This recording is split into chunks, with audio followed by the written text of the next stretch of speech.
जाणून घ्या देवघरात देवाच्या नवीन मूर्तीची स्थापना कशी करावी.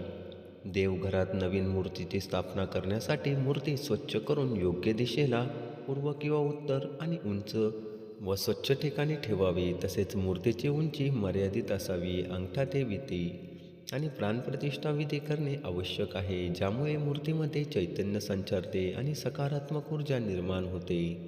एक तयारी. मूर्तीची निवड. मूर्तीची उंची साधारणपणे अंगठ्यापेक्षा कमी आणि वितीपेक्षा जास्त नसावी, सुमारे 9 ते 12 इंच. मूर्तीची स्वच्छता.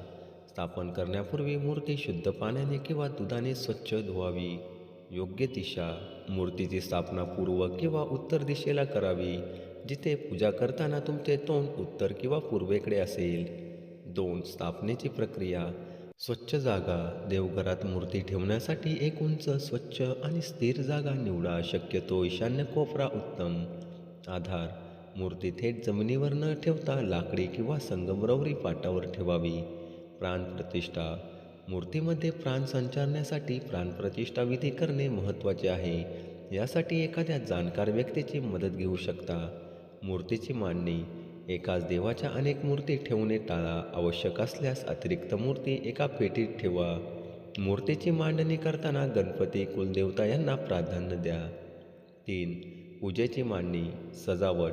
मूर्ती स्थापित केल्यावर फुले, दिवे, धूप लावून देवघर सजवावे. नियमित पूजा.